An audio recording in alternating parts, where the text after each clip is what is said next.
선생님 이번에 3월 학평 애들 수학 어려웠다는데요? 계산은 좀 어려울 수 있는데 기존의 기출문제 유형들 잘 파악했으면 충분히 풀 수 있는 문제들 많았고 22번, 15번 이거 시간 좀 걸리는 건 있지만 그래도 그렇게까지 새로운 유형이 있거나 이러진 않았거든요. 근데 미적 분석하는 애들이 생각보다 어렵다는데?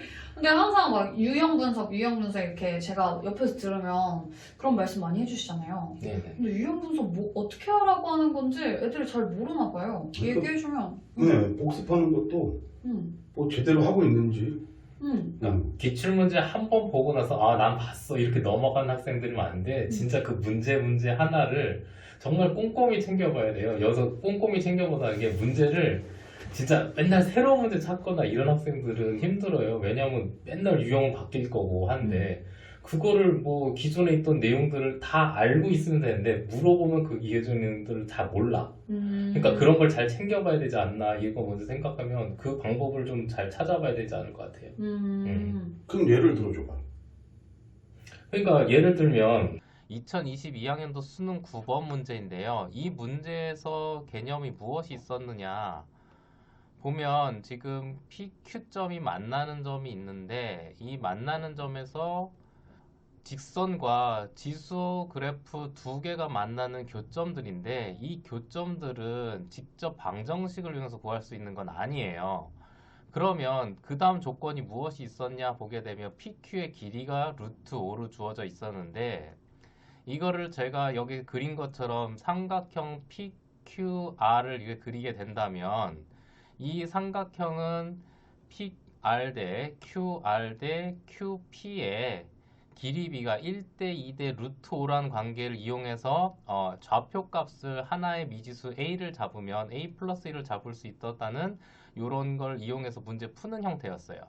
그러면 이 문제랑 그 다음에 기출문제가 무엇이 있었느냐 2023학년도 9월 12번 문제인데요. 이 12번 문제는 이번 3월 문제랑 그림이 똑같이 보여요. 여기서 문제를 어떻게 분석을 했어야 되느냐 지금 제가 그림을 이렇게 다시 그렸는데 여기서는 직선과 2차 함수 그래프가 만나는 x제곱은 x 플러스 t라는 방정식을 이용해서 근을 구할 수 있었던 문제고 이 근을 이용해서 또 무엇을 구했었냐 이 2차 함수가 점 C랑 점 A가 x는 0에 대해서 대칭이었다는 2차 함수 정실이 나와 있는 문제였어요. 그럼 이 문제 두 가지 갖고 이 문제를 접근했는데 이번 3월 문제는 어떻게 나왔느냐 3월 문제에서 이렇게 보게 되면 똑같이 앞에 23학년도 9월 문제랑 비슷한 그래프가 주어져 있는데 얘는 어떻게 해석해야 되느냐 보게 되면 지금 제가 그림을 다시 한번 그렸는데 여기서 보게 되면 처음에 이 직선에 관한 방정식이 나와 있지 않기 때문에 직선의 방정식을 구할 수 있는 것은 어렵지 않게 구할 수 있었을 거예요. 그러면 이 다음 조건이 무엇이 있었느냐 당연히 이 x제곱과 이 직선과의 만나는 두 교점의 관계를 구하게 되면 이 좌표값을 x좌표값을 알파랑 베타로 잡는 형태였겠죠. 그리고 나서 주어져 있는 문제에서 또 뭐가 있냐면 AB 길이가 2t라는 게 주어져 있는데 제가 여기서 그린 것처럼 삼각형 ABC 그래프를 보게 되면 삼각형 ABC는 AC랑 CB랑 BA가 1대 1대 루트 2라는 직각 이등병 삼각형이었다는 것을 확인할 수 있어요. 자, 그러면 지금 앞에 두 문제랑 여기 있는 문제가 어떤 관계가 있었는지 확인해 보겠습니다. 지금 기출문제 해설을 보게 되면 22학년도 9번 문제에서는 삼각형의 이 길이 비율이 나왔던 형태고 2023학년도 9월 문제는 방정식을 이용해서 두 근에 관한 문제였어요.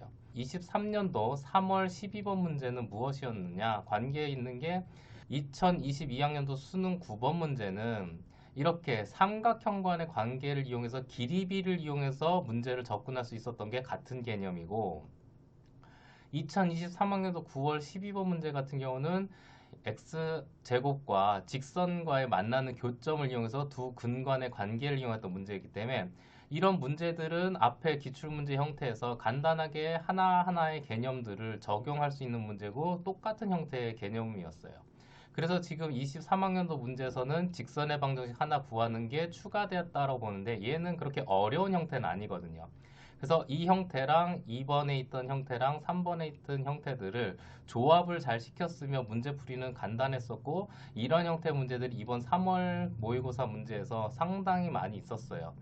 학생 여러분께서 이런 걸 꼭 확인해 보시고 문제를 접근해 보셨으면 얼마나 새로운 개념이 없었다라는 거, 그리고 앞으로 어떻게 공부를 해야 될 건지, 개념들 하나하나의 기출 분석을 하면서 앞으로 적용할 형태를 어떻게 해야 될 건지를 확인할 수 있었을 것 같습니다. 그러니까 이렇게 보듯이 지금 문제를 작년이랑 재작년에 있던 문제들 2개를 갖고 거기 있는 내용들이 각 문제당 한 2-3개 정도 내용이 있는데, 그 내용 하나하나가 겹쳐지면서 이 문제가 나왔는데 아이들이 이거를 보면 새로운 거라고 생각하기 때문에 그래요. 그러니까 이런 내 문제 하나하나 있는 거를 정확하게 파악하고, 아, 이렇게 또 이용할 수 있겠구나, 이런 걸 연습해야지 계속 새로운 문제 본다고 해서 뭐 문제 점수가 오르거나 이러지 않는다는 거죠. 약간 정확하게는 모르겠지만 선생님이 설명해 주신 걸 보니까 약간 이해가 갈 것 같아요. 그런데 지금 여기서는 이렇게 해줬어. 근데 학생들이 이제 학원을 다닐 거 아니야? 과외를 하거나. 그렇지. 거기서 그러면 이렇게 해줘야 되는 거 아닌가? 그러니까 이런 걸 하나하나씩 챙겨 주셔야 되는데, 이제 일명 대치동 대형 강의 같은 경우는 대부분 이제 새로운 문제 계속 주면서 이렇게 유형 계속 풀어라, 많이 연습해야 된다, 이렇게 되는데 아이들은 그게 뭐라 그럴까, 부담만 늘어나는 거죠. 근데 그러면 선생님이 이렇게 지금 설명해 주신 거를 저는 운이 좋게도 이렇게 들었지만 여기선 들을 수 있겠, 저희 하다에선 들을 수 있겠지만, 근데 만약에 이것조차 못 알아듣겠다 라고 하면 수학 포기해야 되지 않을까요? 어떻게 해야 될까요?